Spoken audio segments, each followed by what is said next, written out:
Hey there gang, Jim Hart back at you here from Hawthorne Law, and today I want to share with you how to start an LLC.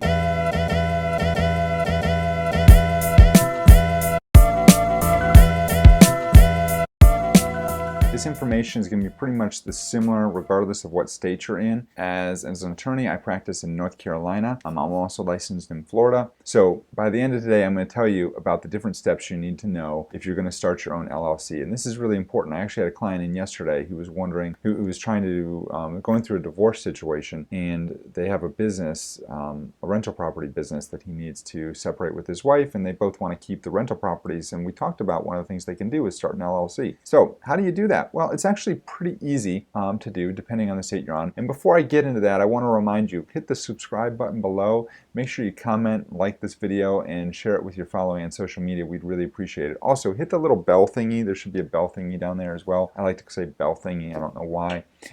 So that you get notified when I post new videos. So anyway, here's the deal. When you're starting an LLC, the first thing you need to do is you need to do a search for your name. You need to make sure your name is not taken. And this doesn't need to necessarily be your brand name. This can be a special name for your LLC, your business name, but you need to go to, the way you're going to do that is you're going to go to your Secretary of State's website in the state where you're starting the LLC. By the way, I need to mention something right off the bat. You do not need to go to Delaware, you do not need to go to Nevada, you do not need to go to Wyoming to start your LLC. You can start your LLC in your own state. If you're starting in another state, then you're going to have to register it in your own state anyway as a foreign entity. Big mistake, costs a lot of money. It's more effort, it's more pain than it's worth. Don't do it. There's people out there that say you can do that because you can avoid taxes. You can't avoid the taxes. Okay, rant over.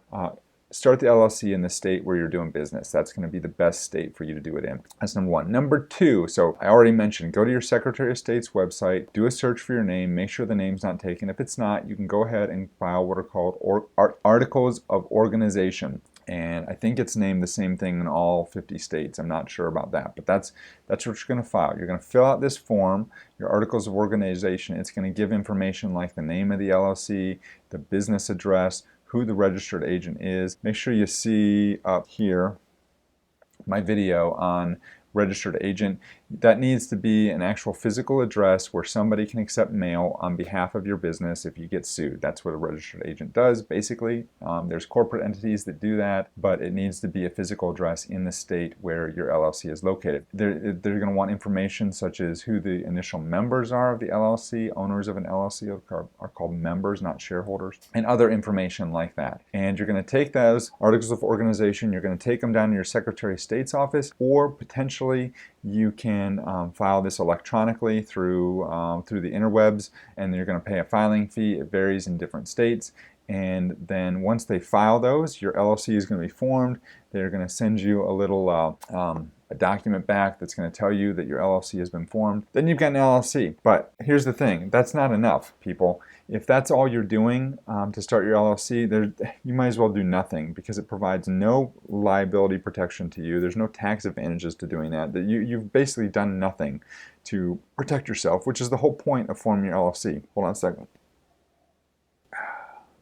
My wife makes fun of me when I drink coffee that way. Anyway, if you're getting what I'm saying so far, make sure you leave a comment down below and just type something cool. You can type something cool, that's fine. And let me know you get what I'm saying so far. So that's number one. You got to file those articles of organization. But there's another step. You need to create what's called an operating agreement. An operating agreement is a document. It's a contract between you and you as a member of the LLC and the LLC that basically spells out exactly how the LLC is going to operate, what you're going to pay yourself in terms of a salary or distributions, or how those are going to be distributed, all those different things, where the business is going to be located, what you're going to do if you decide to add new members, what you're going to do if you decide to break up with the other members, how often you're going to have meetings, what's going to be the substance of those meetings, all these things. There's all these things that need to go into this operating agreement, and you need to have that done. And then you need to follow. The next step is you need to actually follow the terms of the operating agreement, so that if somebody decides to sue you at some point, they can't do what's called piercing the corporate veil. And by piercing the corporate veil,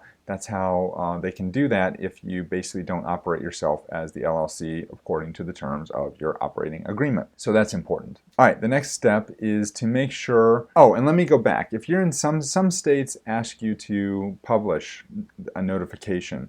I think New York asks you to do this. So there might be other requirements in your particular state. You'll want to check those requirements and make sure that you follow the law and the legal requirements in your particular state. The next thing you want to make sure you do is remember to file all the necessary updated paperwork every year. And that may be annual minutes, that may be an annual report, different things. There's usually going to be filing fees associated with this.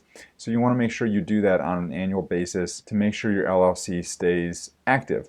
I've had situations where people have failed to do that, and then the LLC becomes inactive, and then anything the LLC has done up to that point while it's inactive basically is void. I had a big issue with a client who it involved a transfer of real estate through the LLC, and a deed was passed and money was paid and things like that, but the LLC was not, shoot, what were we talking about? Oh, making sure you do all the annual reporting requirements. You need to make sure you do that. If you don't do that, then you can run into problems and your LLC can be disbanded. And as I mentioned, I had a client that had a real estate deed, and the real estate deed was basically void, and that was a big problem because my client had spent several $100,000 acquiring that piece of property, but his deed was no good. And then there was a death, and that's what we do. That's what lawyers do. We deal with problems like that. So we try and fix it all. But the better thing to do would just make sure the LLC never had a problem in the first place. So that's what you need to do. That's how you start and run an LLC. And other than that, I mean, I've got other videos here about how to pay yourself in an LLC, about the tax implications, different things like that. I'll make sure to keep those up here and include links down there. And other than that, I hope you have a great day, folks. I hope you are having a wonderful business. I hope things are going well for you. And let's see, what else? Don't forget to hit the little button down here, subscribe, and like this video if you like it. If you don't like it, well, you can dislike it, I guess, if you want to, but I like when people like. And make sure you share it with everyone you know on social media. So thanks so much, folks. Have a great day, and we'll be back next time with another awesome video. Take care. Peace. Why do I do that? I don't know why I do that.